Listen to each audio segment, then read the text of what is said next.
first, writers conference when I was still in the, drafting and writing phase of it, and I submitted my book. Got submitted for like a reading critique, and they didn't know our identity. We just had to put our initials. And I remember I walked in, and the agent was horrified. She said, "Oh my God, this book is graphic. I thought you were a man." She said, "I thought you were."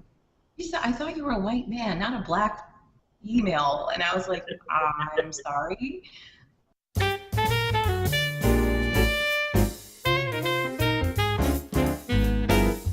name is Monica L. Patton.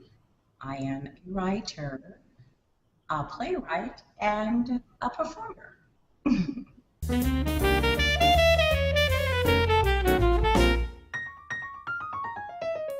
So describe your writing process. My writing process, actually it varies.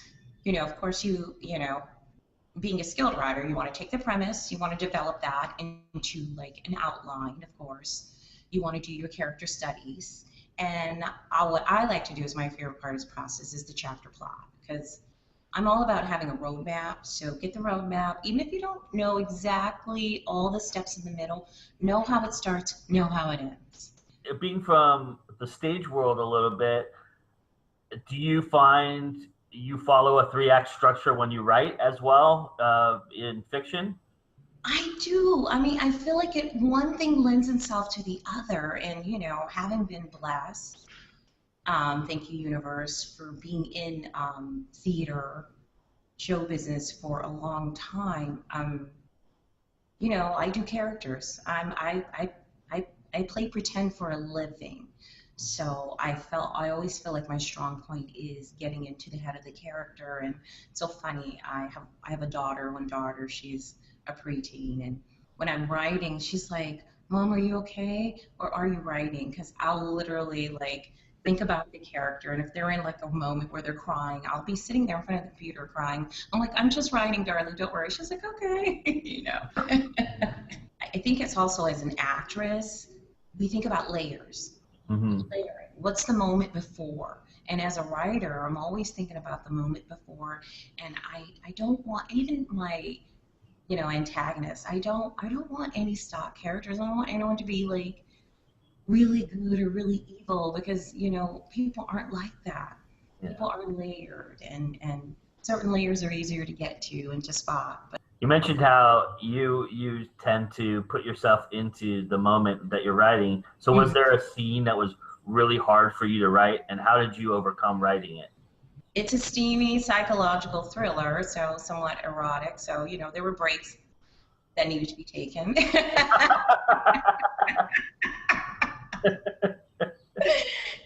But like some of the moments were, because my, the heroine, the young female assassin, she suffers from dissociative identity disorder.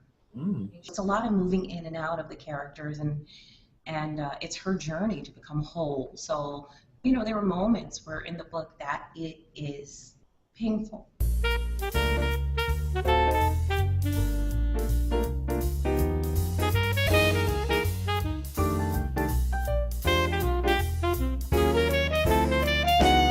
What's one tip for writing a spy?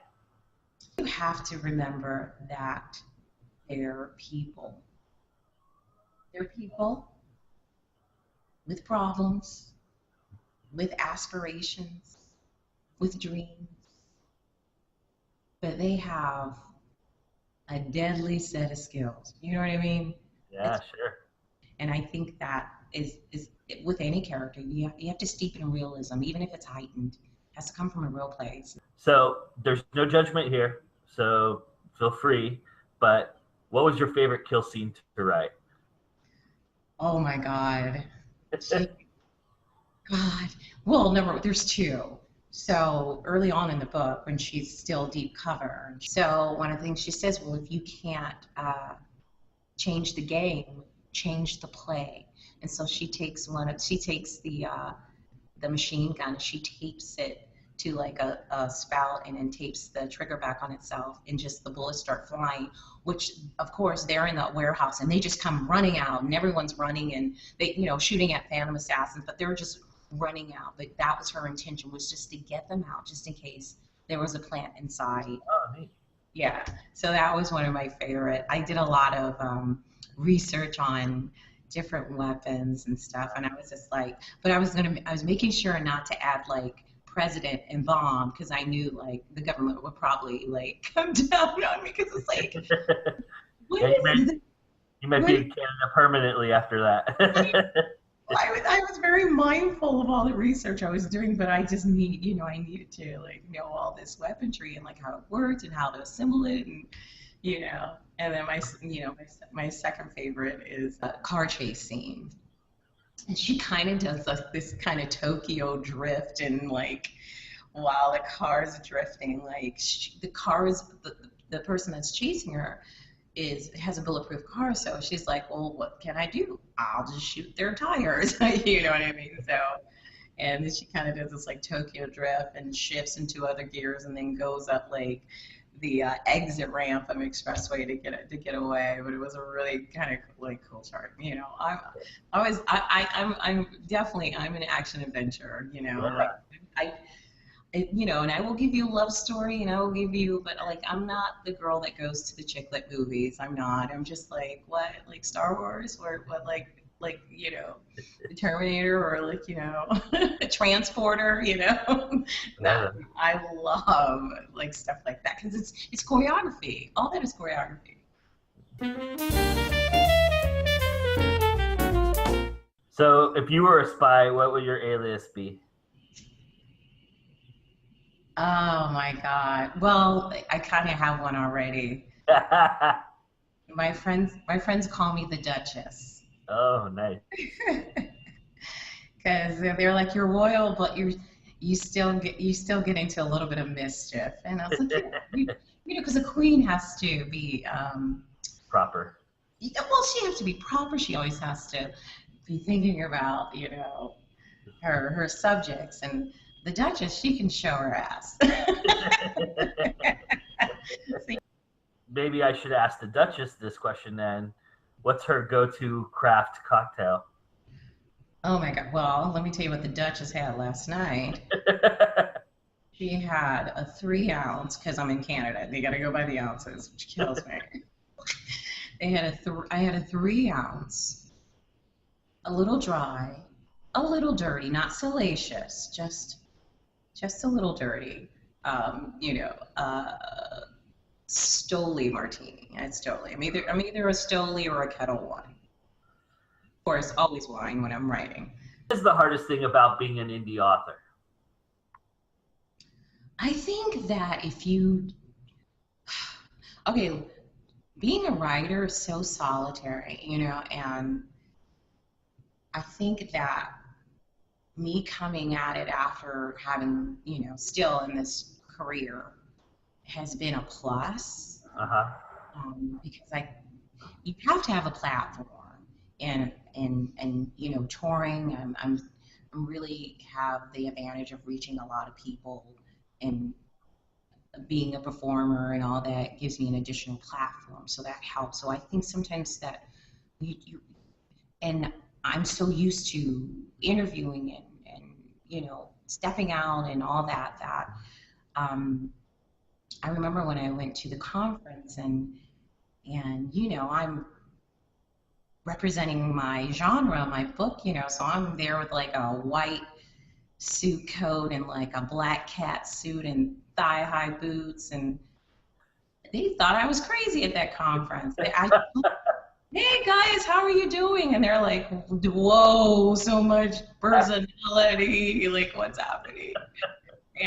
But see, writers have to sell themselves now. Like you just can't leave it up to like the agent or my publicist, and you have to do your part just as much as they're doing. And I think that's the hardest part for an indie artist, is that you got to remember you're selling yourself, and it's not just like, oh, who can I get to sell my book, but you got to get yourself out there. Go to conferences, I mean, go to a good one. Don't excuse my French. Don't go to some bullshit one that's just going to take your money. Actually, go to one.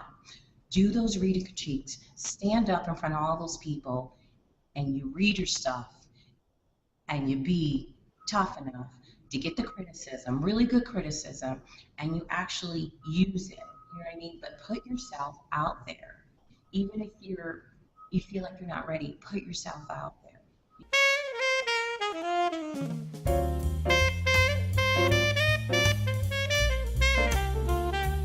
Well, of course, you can find me at my website, monicapattonforever.com. You can find my book, Beautiful Carnage. It's available on Amazon, Barnes & Nobles, pretty much where all ebooks are sold. Also, you can also order a physical copy if you'd like. And you can also find me on the Book of Mormon website. I'm sure I'll be coming to a city near you. If you come to the show, let me know. If you buy the book, I will sign it. And yeah, all the updates of what I'm doing is going to be on my website. And yeah, check in because there's a lot of things that are developing. Mama's always busy. Thank you so much for doing this with me. I appreciate it. Thank you for having me. I had so much fun. The last conference I went, before launching, I just wanted to get a last stamp, and I was at a reading. This lovely woman who's like, world famous romance writer, and she was like 80, and she was like reading it, and I prefaced her, and the first got down to like the second paragraph. She's like, "Oh, is it on in here or is it me?" But she was awesome. She read and the room was quiet because there was a lot of people that were doing memoirs, and it was like nice and fuzzy. My woman looked at me and she said, "Is this autobiographical?" And I said, "Well, if it was, I would have to shoot you, wouldn't I?" No, I am not an assassin, people. This just comes out of my crazy mind.